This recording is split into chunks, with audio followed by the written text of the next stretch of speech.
Adwa TV, bringing good things to life.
And thanks to you for staying on Adwa Television, and welcome to the favorite political analysis program here on Adwa TV PM Ghana.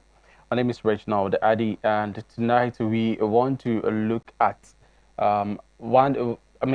it's of concern because whilst we are faced with matters about the growth of the economy and its current stance, in the same manner we are challenged with the increments in fuel prices. Uh, if you listen to analysts across the entire country, there are peculiar things that they tend to indicate to us. Now, they point out three key things. Now, these three key things are the price of crude on the international markets, and secondly, the exchange rates, and finally, on taxes on petroleum and petroleum products in the country. Now, whilst the country or the state may not necessarily have a um, a direct hand or an influence, that's the correct word rather to use, an influence on the global price of crude, we at least have something to do about the exchange rate and of course the taxation. But now the question is that with the current economic rating of a country like Ghana, which has made it difficult for us to go for any form of international aid in terms of loans whatsoever, what do? We of course cannot scrape off taxes. So if you look at if you cast your minds back in relation to full price increments, many called for a removal of the PSRL, the Price Stabilization and Recovery Levy, which was taken out for some 2 months and then reinstated again. Uh, Many are also calling for a removal of several taxes that would bring some relief to petroleum users and, of course, the trickling effects that the increments in fuel prices have on other parts and other aspects of the economy. We're hoping that the government may pay heed to this, but well, from where I sit, I certainly do not see the government, reducing taxes as it stands now. Like I said, because of the challenge of going out there to borrow some funds, and which of course I wouldn't advise, because when you look at our current uh, debt to GDP ratio, is quite scary. It's in fact scary, and we don't want our country to go out there borrowing again. So what do we do? What do we do? Maybe the taxes are going to continuously come. But then the question is that when the taxes come in, what are the revenue, what is the revenue that is generated from taxation being used for? What is the revenue being used for? Is it used for consumption? Is that revenue that we generate from taxes being used for for consumption? Well, it's quite scary because I remember that His Excellency, the President of the Republic, indicated that he was going to move the country from a taxation economy to a production economy. The funds or the revenue that are generated from taxes, of course, we are not seeing so much in production. Now, in case you care to know, Ghana is one of the highest importing countries. Yes, most of our goods and services are imported. Most of our goods and services depends on importation. In fact, we import almost everything. And when you go to the markets, the market woman or the market man will tell you that yes, even toothpick, we import. We are not exporting much. But is there some form of disguise in the current standing of the exchange rate? Currently, the city is selling at 7 cedi 30 pesos thereabouts to the dollar, and if you're buying, then it's selling around 7 cedi 38 pesos or so. And we are quite worried because we are scared that just as the four prices broke the eight, so may the city also break the eight. I established the three variables for four price increments that we are suffering today, because today we want to look at one of those variables that we so much have concern about, and the very variable that, of course, we were expecting that a government that has His Excellency, the Vice President, Dr. Mahamudu Bawumia, head of the economic management team, in there, would have done something.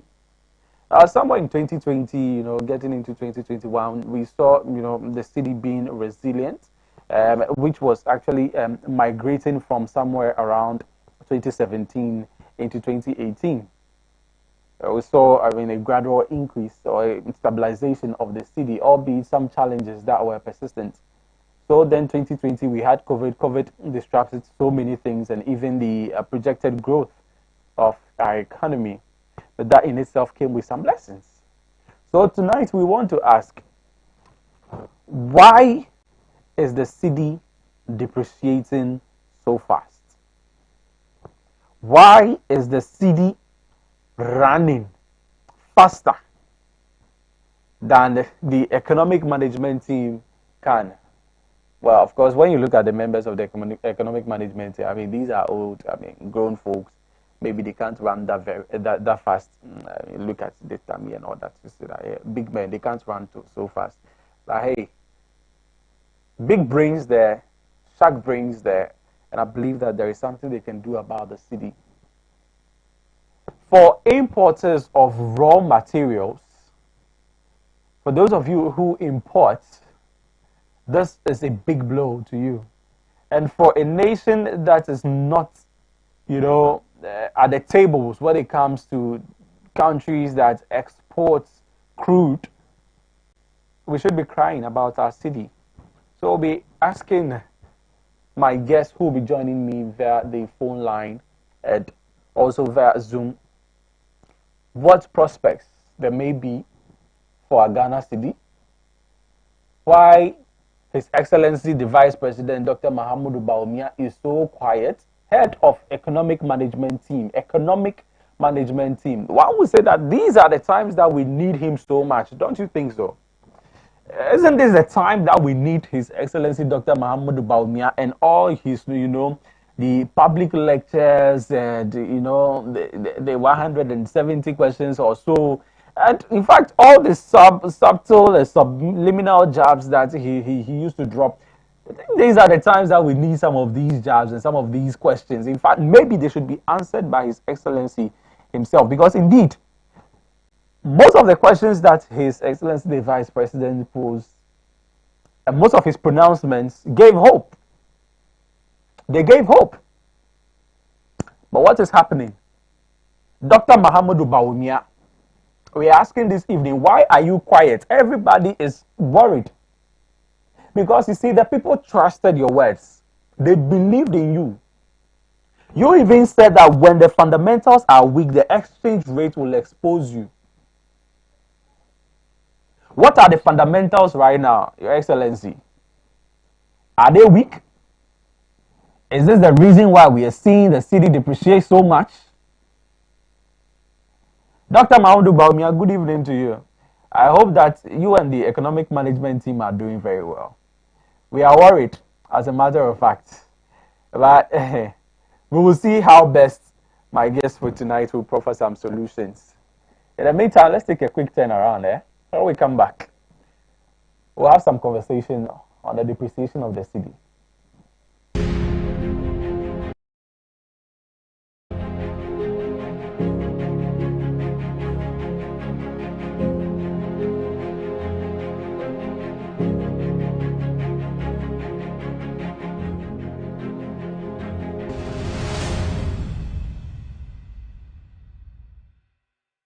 Blue City is a manufacturer and supplier of high-quality fashion accessories.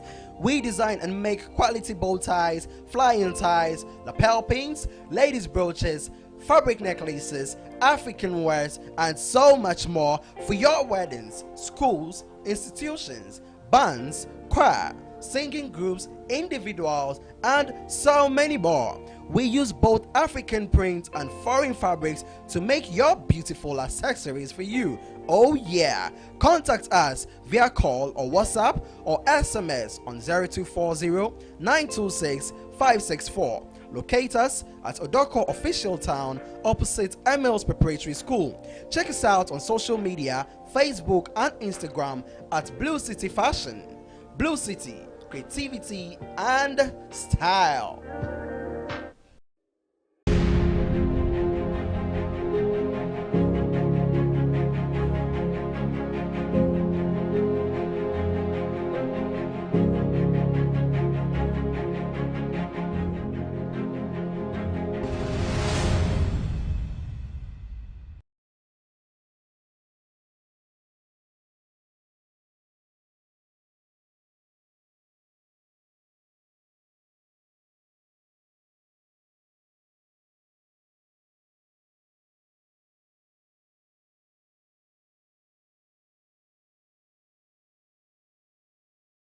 Many thanks to you for staying with us. You're watching PM Ghana here at our television. My name is Reginald Addy, your most humble servant, and I said so that amongst those three variables that that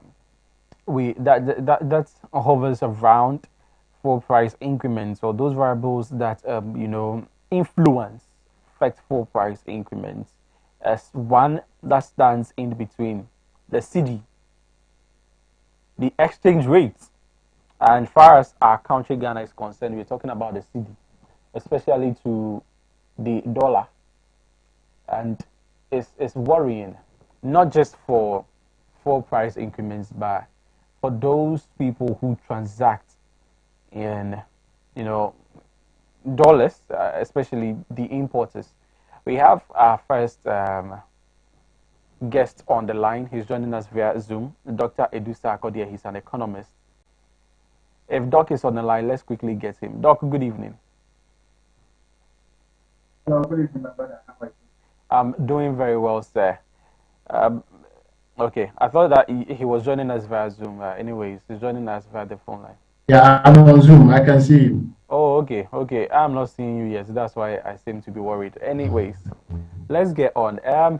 Doc, the cedi is currently trading around 7 cedi, 30 pesos, so 35 pesos relatively to the dollar, and this is quite an increment, beginning at around 6.6 from the beginning of the year. Is this worrying, as a nation? I mean, it's obvious. Let's get your view on this. It's worrying. It's a worrying situation. There are some variables in the economy that you don't want them to increase. Mm. There are others that you wish that they will increase, like GDP growth. You want GDP to increase. Mm. You want government revenue to increase. You want expenditure to increase so that roads can be constructed. But some variables like inflation, exchange rates, you want them to be cool. But this is interesting when inflation rate and depreciation of the cedi rates they are low. people say, we can't feel it in our pockets. But when they rise, then suddenly everybody can feel it in their pockets. Yeah, because they are so much linked to the purchasing power, the value of the money in our pockets is directly related to inflation and exchange rates.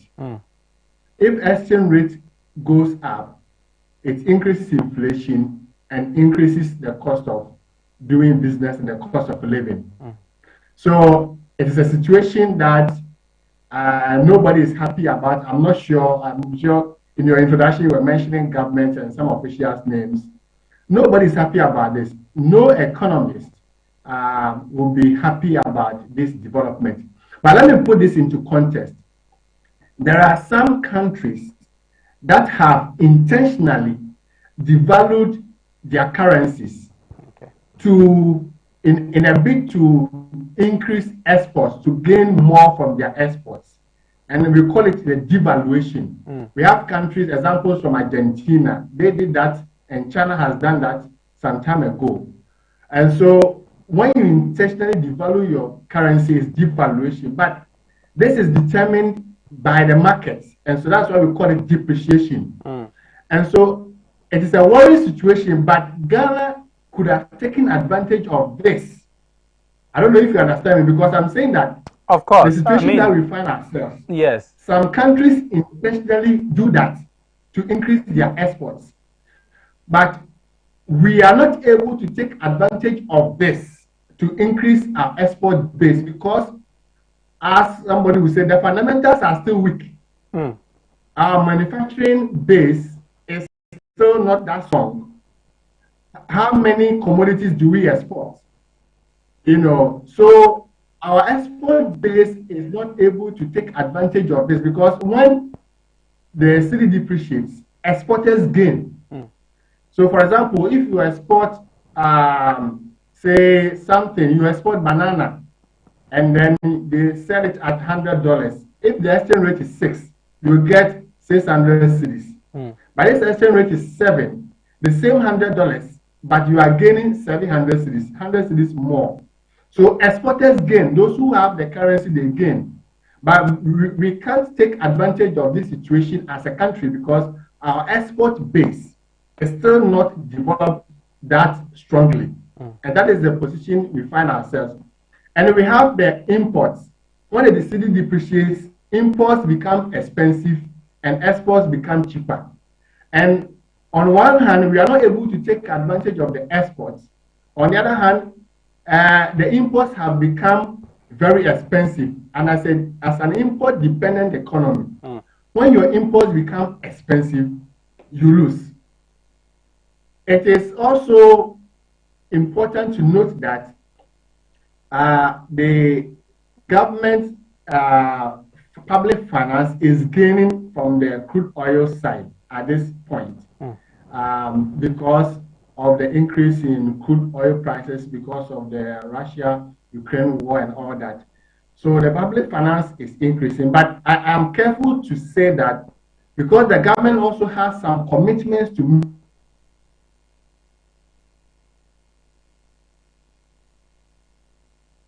Hello, Doc. Hello. All right. So, Doc is quite, frozen there on your screens. Then, well, Dr. Dusakodie is an economist. He's a lecturer as well at the University of Ghana. So he touches on the fundamentals, and it seems that he has just confirmed what I had said. So I had indicated that there could be a blessing in, exchange rates. I beg your pardon, the depreciation of the cedi. And he gave us a point that some countries deliberately devalue their currencies in order to gain take advantage of this, because when the exchange rate is that high, of course you can push in or send things out there so that you can gain more of the exchange rate. Now, there is something we call pumping money into the system to shore up the city. We have Dr. Edusa Kodie back on the line. Doc. Hello, Doc. Yes. So I'm saying that, yes, we could have taken advantage of it, as you were saying, but our export base is not developed that much to take advantage of this. So and it's a worrying situation because it's likely to. In fact, the question is that if we have to export to take advantage of this, what are we exporting? That is basically a question from the submission you are making, I guess. Yes, because what are we exporting? If we are able to export, for example, because of the war, there's now a shortage of fertilizer and all that. All the imports that we get from Russia and China, Russia and Ukraine, they are in short supply. Is Ghana in the position to take advantage of this and supply fertilizer, supply wheat to Egypt? Egypt is the #1 country in Africa that depends on wheat from Ukraine. And they are not getting the wheat from Ukraine. Is Ghana ready to export wheat to Egypt? I don't think so. So we haven't been able to take advantage of this. And at the same time, the import is very expensive. There are so many. Okay, so let's first of all talk about the effect on inflation. Then we can talk about the effect on others. Very well. Inflation, because most of the items.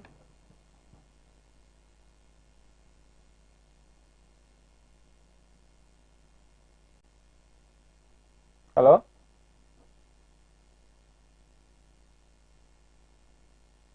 Okay, so we are losing Doc. Doc was just about giving us the effects of the exchange rate on the inflation. Now, first thing you need to know is that I spoke about for those who import, obviously they're going to feel the brands, they're going to bear the brands, because if formally you need to buy items, or let me moving straight to the point, the items that you would have bought with, let's say, 5 cedis would have reduced with the same 5 cedis when the exchange rate goes up.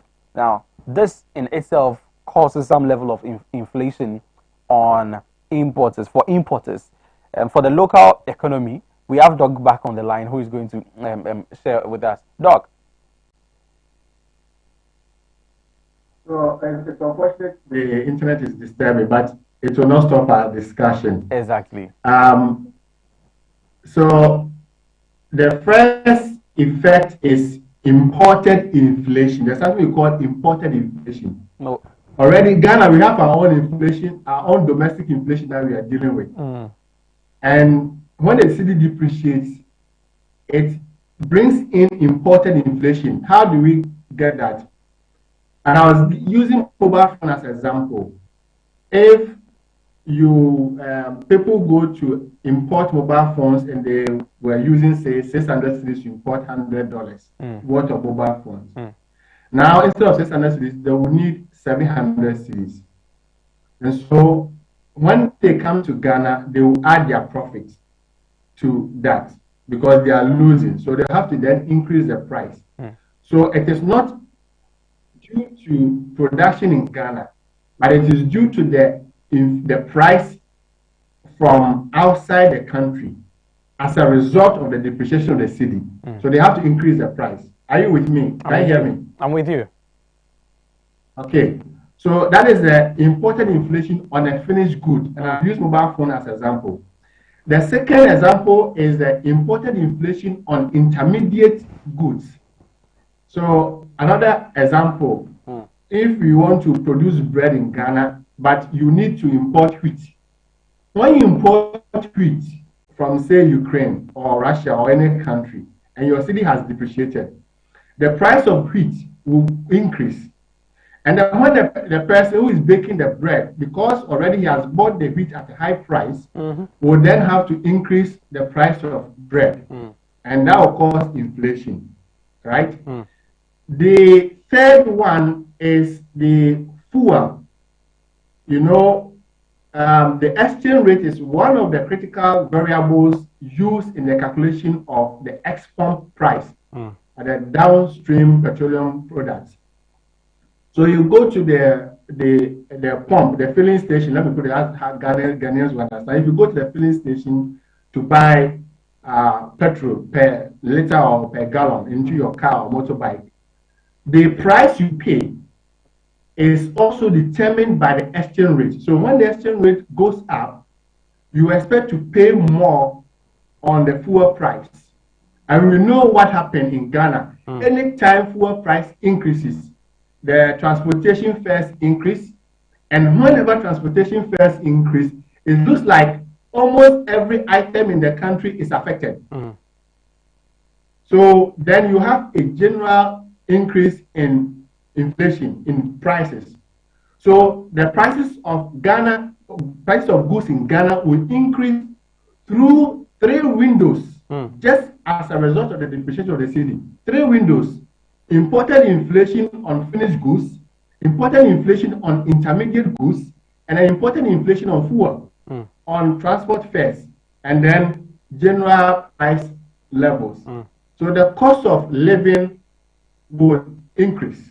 And like I said, there are people who gain and there are those who lose. Those who lose are mentioned in the inflation and all that. And those who gain are those who have the dollars, those who export to get the dollars. They are supposed to gain. I'm sure by now, those who receive remittances from their relatives abroad are smiling. When majority Ghanaians are crying, those who have dollars and pounds and euros in their pockets are smiling. But so always, in every situation, yes.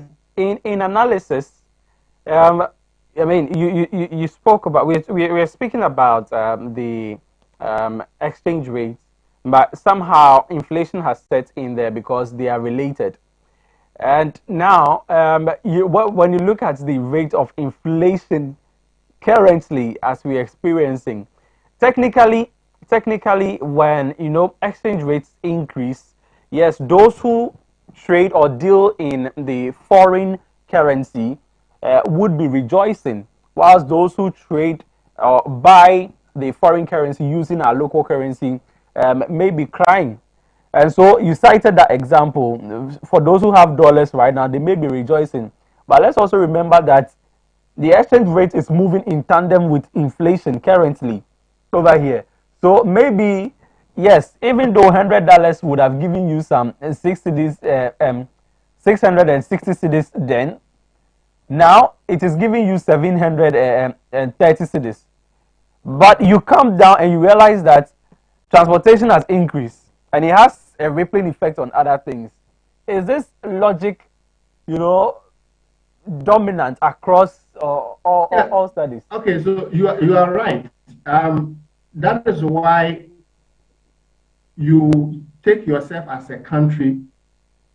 The way to show yourself up is to get more foreign exchange as a country. But as individuals, the person with the dollars, if you are talking about the effects on the cost of living, the person with the dollars would be cushioned more than the person without the dollars.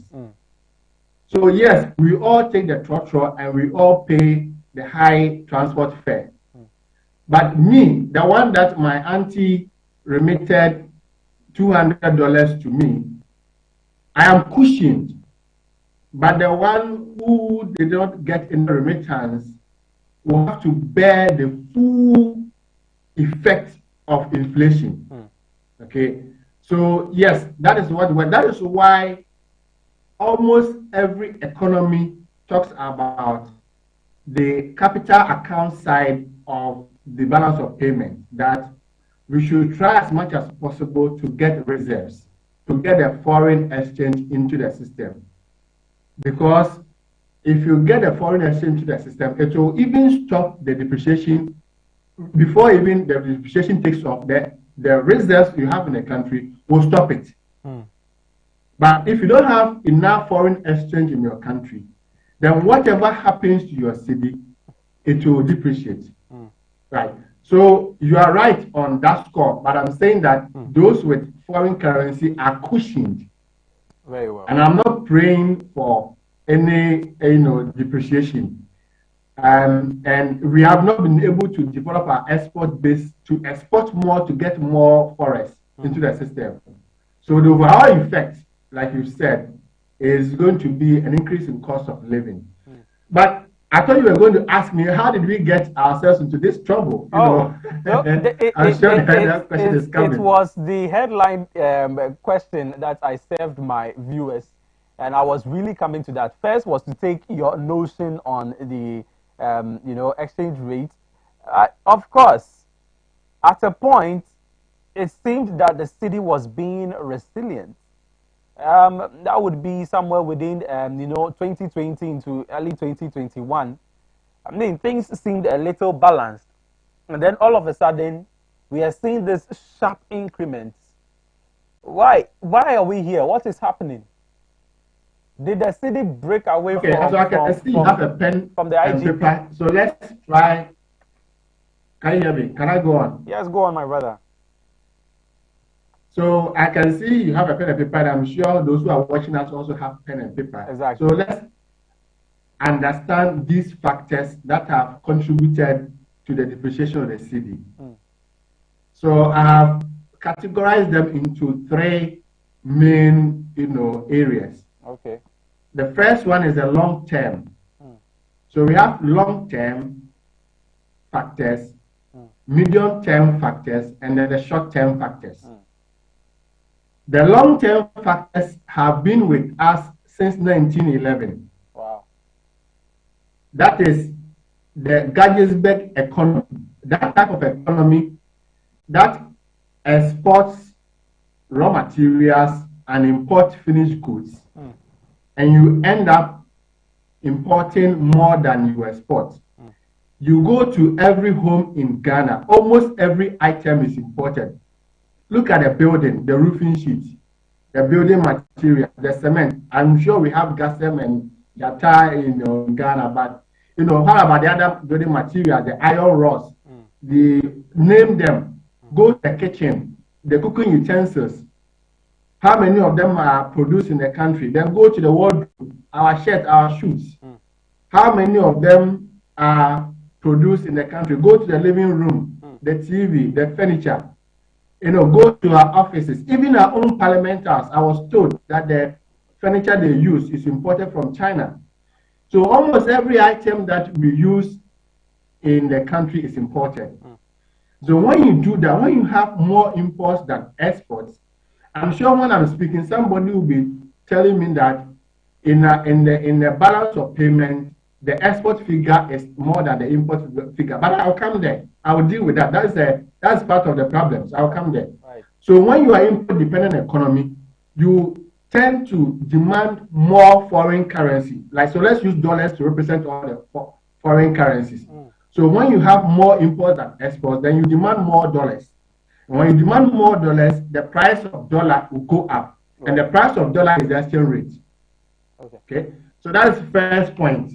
Importing more than exporting. The second point is linked to the first point, because I'm sure by now somebody is looking at the balance of payment and saying that, hey, according to Bank of Ghana, we export more than we import. That is correct. But the multinational companies repatriate the profit. They repatriate the money. So the exports are more than the imports in our books. But the money doesn't stay here.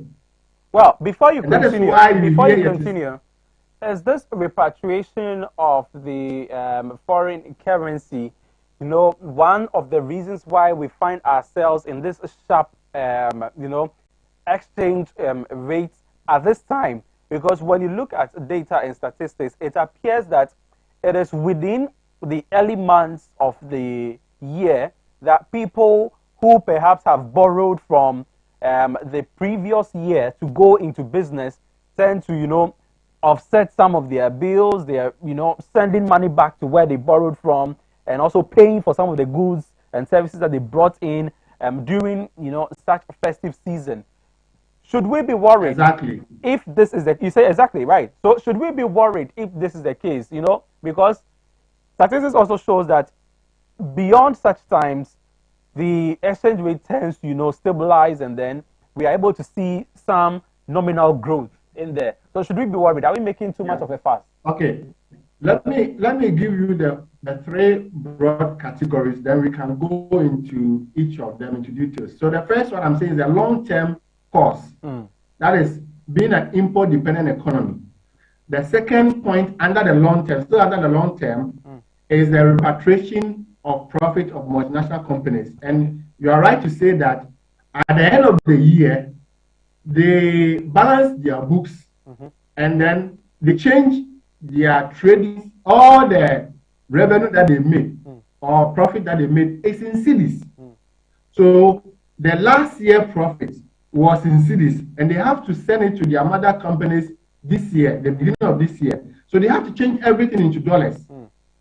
I don't want to mention names before Ghanaians start attacking them, but they are here also providing jobs for us, so we gain, in some way. Right. So at the end of the period, they repatriate the profit. That's why the city really depreciates in the first quarter of every year. So the repatriation is a cost. Another long-term cost is the Christmas, economic activities. There are some companies in Ghana, they may even be domestic companies or they may be owned by Ghanaians, but they might have bought on credit. And so after selling for the festive season, now is the time for them to repay their debt or pay their debt. And again, they did business in Ghana in cedis. So when you are paying their debt, they change the cedis into dollars, they demand foreign currency, and then the exchange rate goes up. So three factors under the long term. Now let's come to the medium term. The medium term cost has always been our slow growth in domestic revenue. Slow growth in domestic revenue. Say that when the government doesn't get enough domestic revenue, the government goes out to borrow. And when they go out to borrow, they have to service the debt. Remember that when you go out to borrow, you don't borrow in cedis, you borrow in dollars or euros or other foreign currencies. And when you have to service the debt, each year, every year, the government will have to pay interest plus amortization in foreign currency.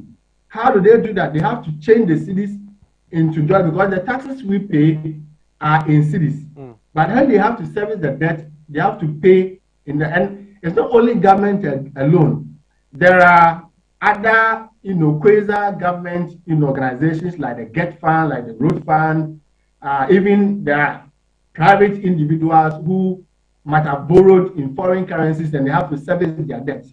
So that's a medium-term effect. Our inability to, raise enough domestic revenue such that the government will then have to go outside and borrow. And then when you go outside and borrow, every year you have to service the debt. Every year. Now, so you make a point that it seemed that the city was stabilized during COVID. So what has happened? Okay.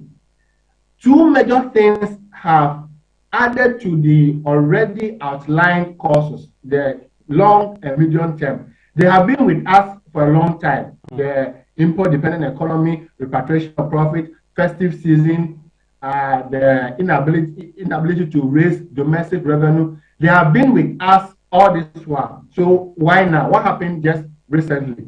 Now the recent development can be about 60 to 70% of the exchange rate development now can be attributed to two major factors now. Okay.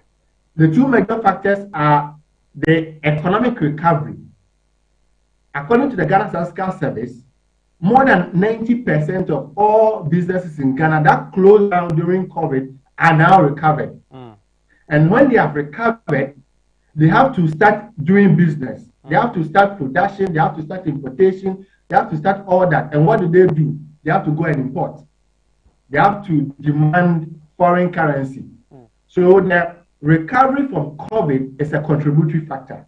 The fact that businesses are now increasing their demand for raw materials and all that. Yes, you want to ask a question? Yeah, sorry to cut you. But before we go into, we are not totally out of the woods yet. I mean, as far as COVID-19 is concerned, but before the peak of COVID-19, where we went into a lockdown, that was, I mean, between the period of 2020 to March to 2021, where we saw the city, being stabilized and all. Could this be as a result of the fact that within those times, borders were closed, we were not importing much, and so perhaps we were spending what we had, and that was what actually contributed to the stabilization in the city? And is this a real economic trend to go by? Yes, you are right. Because we were not importing, trade was slow. If you close your borders and you ground planes and all that, the demand for foreign currency will go down. So that was the contributory factor. That's what accounted for the stability of the city at that time. And so now, if you lift the ban, if you lift your restrictions and you allow businesses to flow, and it looks like now everybody wants to do business. And not only about those companies, even individuals like you and myself. During COVID, business was not good. Now that business is picking up small, as we say in Ghana, small. The building that you could not complete, now you want to go and complete it. So what do? You go and buy iron rods and all that.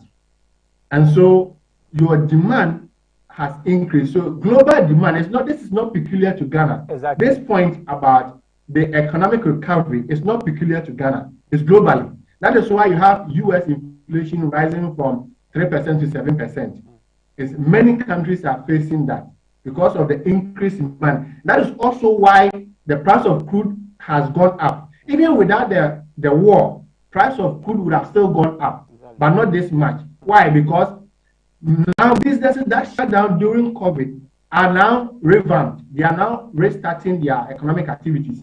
They are now restarting production. So they have to demand crude and gas and all that. So, and when you don't produce them locally, you have to import with foreign currency. And Ghana, we sell crude oil, but we import crude oil at the same time. Because I was told that Ghana's crude oil has higher price. The premium on the market is high. So you go and sell it at the higher price, then you go and import crude. Okay? So that the COVID recovery is a major factor. Cancels itself, because naturally we should have been benefiting from the sales, because we are selling to rake in some hard currency, but at the end of the day we use that same hard currency to import, so it cancels itself. Yes. On the side of public finance, the government may gain. The government may gain. As we speak, the government is gaining close to 6 billion Ghana cedis if the crude oil price stays the same. Okay. So the end of the year, government will be getting more than what they even budgeted for the e-levy. Okay. If the crude oil price remains about $100 per barrel, government will get more than the amount they budgeted for the e-levy. Okay. So on the public finance, the government may gain. But if you look at the balance sheet, it is not only the government that does the transaction. There are private companies also do transactions. So the COVID recovery is one. And two, which is, in my view, it is what is really driving the exchange rate now. Greater part of it is from what the factor I'm going to mention. Even though I am one of those economists who preach against too much borrowing by government, but because we don't have enough foreign exchange in the country, the government upon government, not only this government that have come and gone, they have tried their best to stabilize the city with external borrowing and depleting the international reserves. So it has always been a short measure by governments upon governments to shore up the city by external borrowing. Because when you borrow externally, you get foreign exchange into your country. Yes, but and then when you borrow to shore up the city, I mean, I wanted us to really understand what it means to shore up the cedi. And when you borrow, where do you place that money to shore up the cedi? Do you distribute it freely for people who need it? I mean, what is the concept? Yes, the Bank of Ghana has the mandate to supply foreign exchange. So let's use dollars so that our analysis will be simple. To supply dollars to whoever needs it. So when government goes to borrow in dollars, the government deposits the money at the central bank. And then the central bank would then use it to meet the needs of demand for dollars. Okay. And I read a report that the Bank of Ghana is only able to supply about 40% of the demand. Only 40% of the demand. So imagine the government has been able to go to raise bonds from the Eurobond market and brought in, say, $1 billion or $2 billion. In that view, Bank of Ghana will be able to use the borrowed funds to meet the demand for dollars. And when it comes to the borrowing, in fact, the borrowing has also two arms, two wings. First of all, the government has not been able to borrow from the Eurobond market because of the downgrading of the international credit rating agencies. Okay. And at the same time, the government bonds are being sold. So, on one hand, you're not able to borrow externally. On the other hand, people are selling your bonds. In other words, why? You know about our bonds are no longer profitable, so people are selling them to go for where they may find more profits. Is it? Yes. There are the U.S. Fed has increased their interest rates. Okay. And anytime big economies like U.S. and China and those giants, when they increase their their interest rate, it attracts investments because investors are more comfortable with them. The default risk with U.S. is very low because, in fact, in case the dollar is their local currency, they can just print, right? So the default risk for African economies like Ghana is very high, and so whenever there is a little adjustment for them to move their funds, they will move quickly, and so. When you have, even the Ghana bonds, we have the external bonds and we have the domestic bonds. Don't forget, we have foreign bonds, the Eurobond that we had. So the previous ones, they are selling our previous ones. And so Ghana government is losing. And even the dollar bonds that we have locally, they are still selling the local ones. They are leaving. The local 30% of the local bonds are in dollars.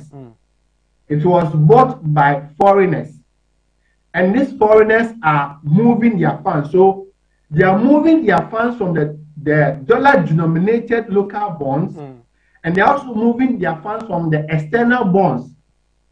And Ghana government is not able to go to the market to raise bonds to even replace the old ones and get the new ones for this year.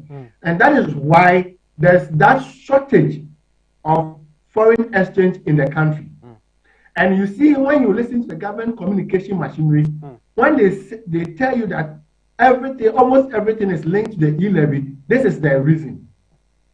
Because why is Ghana government downgraded? They are downgraded because, according to their rating agencies, international investors do not think that Ghana can pursue the fiscal consolidation path.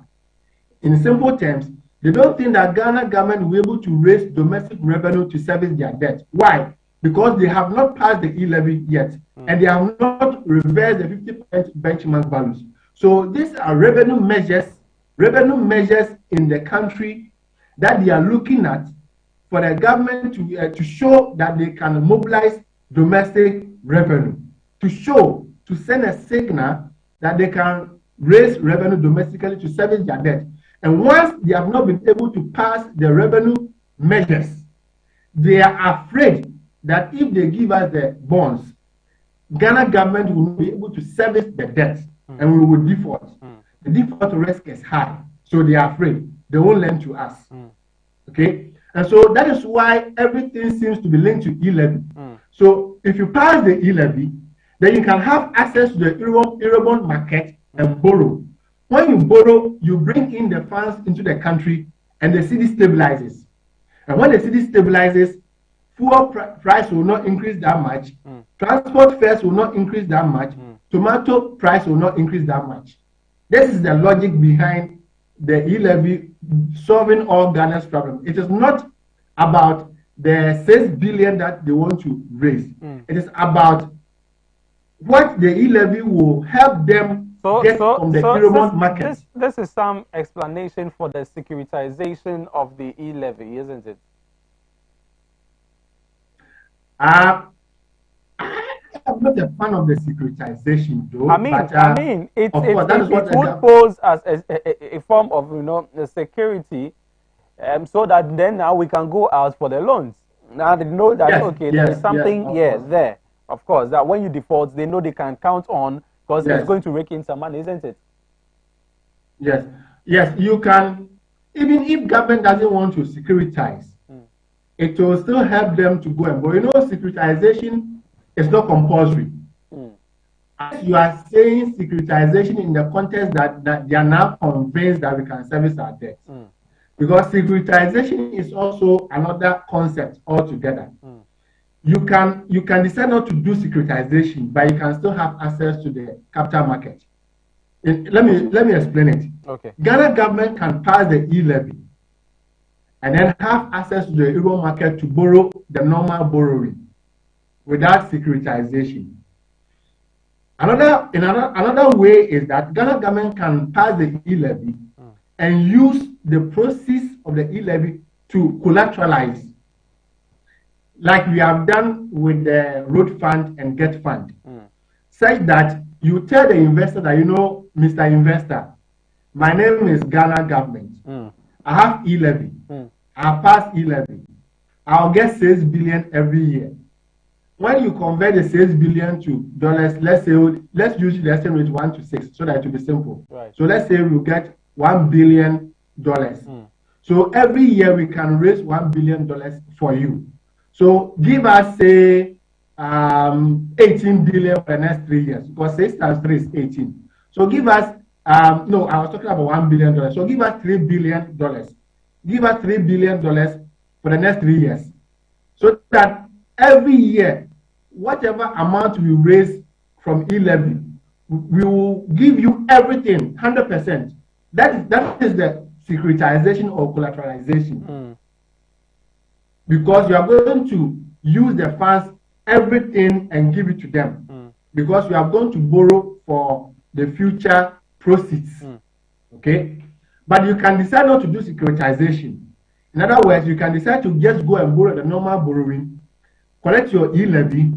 You will not use all the e-levy to service your debt. You can even use property rates. You can use tax exemptions to service their debt. In other words, it is not directly linked. The difference between securitization and the normal borrowing is when you directly link the future proceeds of e-levy. And that is securitization or collateralization. In other words, you are saying directly, whatever amount I get from e-levy, I'll give to you. That is securitization. And of course, it is not just by math. They will do their calculations on the drawing board. As you say, they will go to the drawing board and do all the maths, all the financial engineering, and conclude on the matters. So this is why the government is so desperate to pass the e-levy. This is why. Because then you can get some borrowing to do, you can get some funds in the country, you can stabilize the city, you can stabilize fuel prices a little bit, you can stabilize transport fares a little bit, you can stabilize overall inflation a little bit, to some extent, and then move forward from that. And like I said, that has been the practice from government upon government to try and stabilize the city with borrowing and depletion of the international reserves. We have international reserves between $8 to $10 billion. The Bank of Ghana could have used part of the international reserves to shore up the city. But they are afraid of the uncertainties in the global economy. They are very much afraid because we just recovered from COVID and we are seeing Russia-Ukraine war. Nobody knows the extent of the impact. And so your last resource is always the reserves. You don't want to go there. So that is why I understand them for not touching the international reserves, because there's so much uncertainty in the global economy. So much uncertainty. You don't know what is happening to GDP. You don't know what is happening to inflation. You don't know what is happening to crude oil. You don't know when this war is going to end. You don't know anything. You don't know anything. Right. I understand some of the stock markets are crashing. You don't even understand what is going on. Mr. Sarkodie, so there's a lot. Doc, so I don't know if I can say definitely that one of the solutions that you are proffering is that we go out there to borrow in order to cushion the economy. Is that one of the solutions that you're proffering? It's a short-term solution. That is what we must do now, today and tomorrow. So that's right now, and so the government must pass the e-levy and get access to the capital market. Okay. So apart from the so pass the e-levy and get to the capital market, because I was going to say that at a point where we can't reach the capital market anymore, what do we do? Maybe it would be prudent to pass the e-levy within these times. Ghanaians are still kicking against it. Now, apart from going to the international markets, is there any other solution that may be available to us as a country? Now, I remember, let me share my layman's, lesson or understanding of lessons that we should have learned by now. During COVID-19, during the lockdown times, and specifically the disruption of global, supply, where we realized or we felt that, look, there could be some good lesson in what COVID-19 is teaching us, that we should be self-sufficient, that we should focus on, growing internally.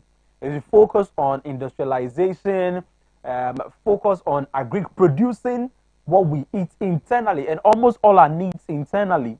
It seems that a year or two on, we haven't learned any lesson at all, because those variables, if they are true, if I'm making sense at all, we are not seeing them. Industrialization has slowed down. Where is the one district, one factory?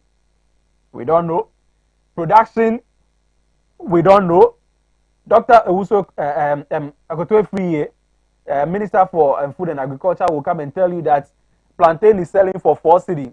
He was charged to come and tell us which market they sell a bunch of plantain for 4 cedi. Up now, he has not been able to. So we see that in agriculture, we are not taking it very seriously. What other solutions may be available to us as a country, since we've not learned anything? Okay. So I mentioned to you the causes, long-term cause, medium-term cause, short-term cause. Yes. So if you want to reverse the trend, then we should go back to the causes. Okay. So the borrowing from the capital market is a short-term measure. If government is not able to borrow, I doubt there's another way now, because the next option is to borrow bilateral or syndicated loans. That is to borrow from countries. And now almost every country is in difficulty. You go to China, they won't mind you. If you go to US, they are in trouble. You want to go to Ukraine, they even want your gari to eat. Where do you want to go? So we are not likely to get syndicated loan anytime soon. And then the next option is to borrow domestically. And when you borrow domestically too, you are crowding out private sector. Exactly.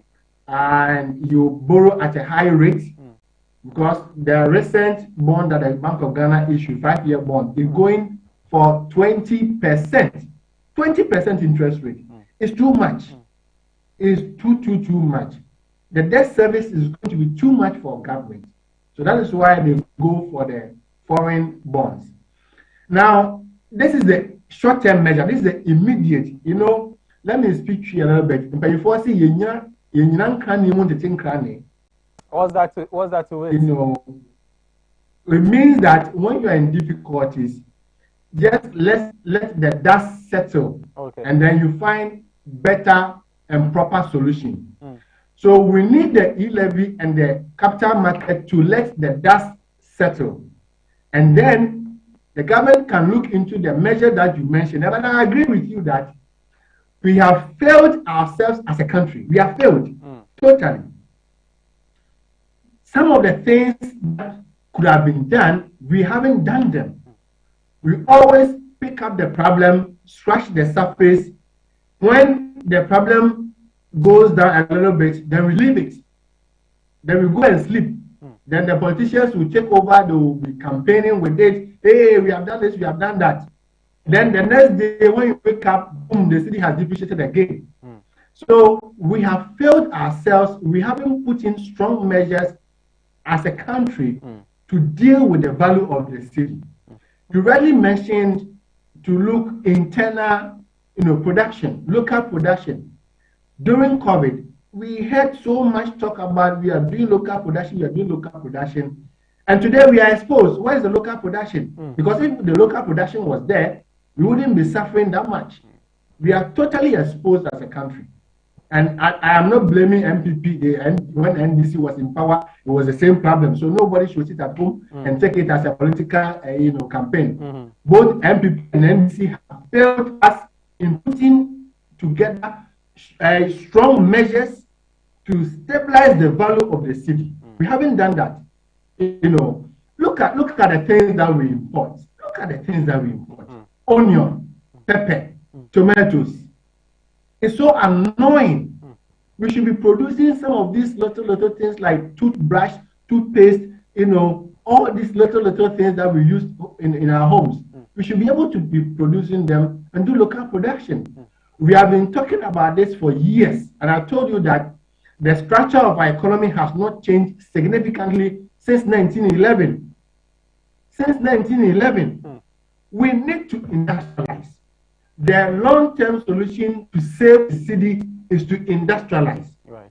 If you don't industrialize, you can say all that you want to say, you can do all that you want to do, you can talk all the talk you want to do all the propaganda, you can do all the campaign promises.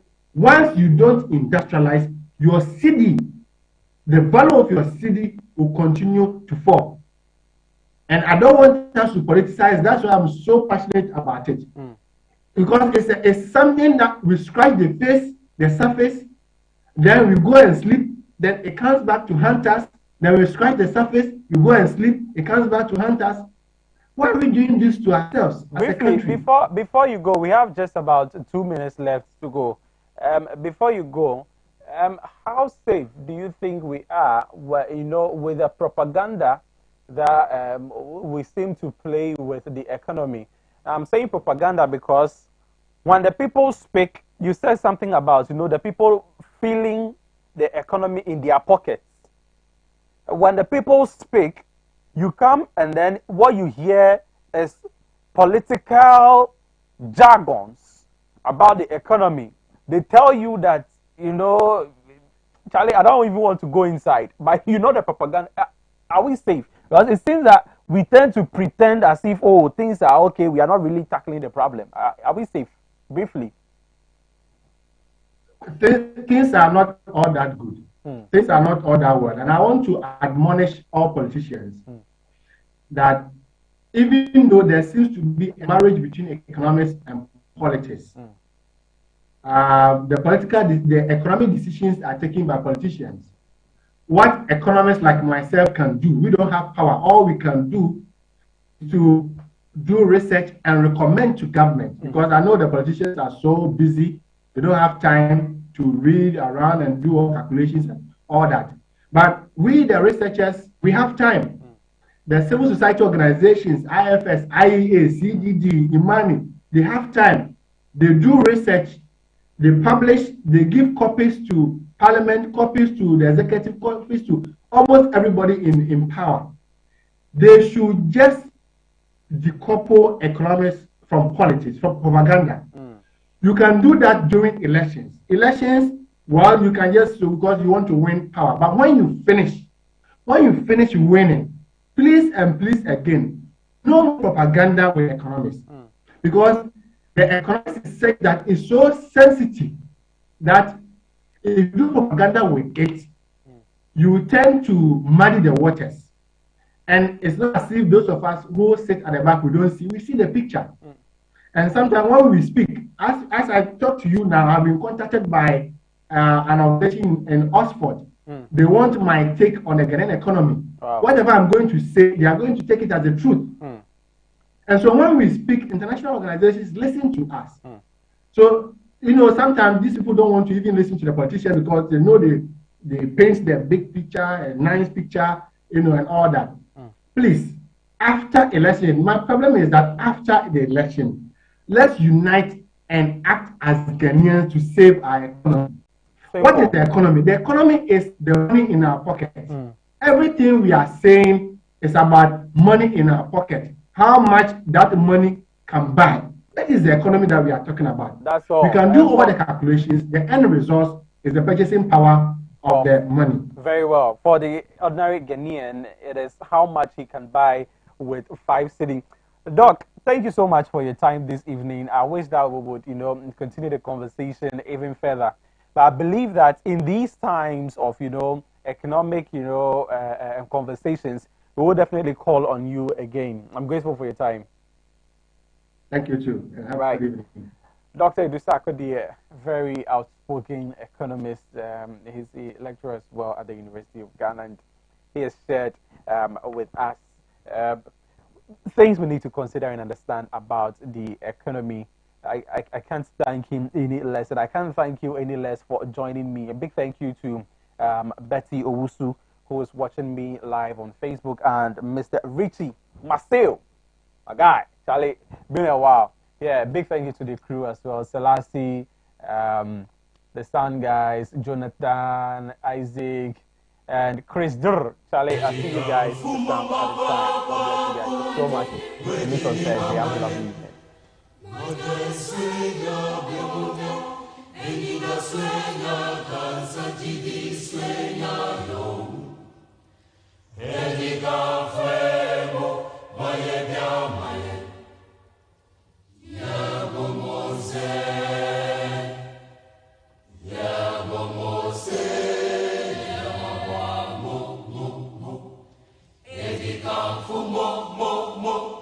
Osabere mamo mo mo okobano mwege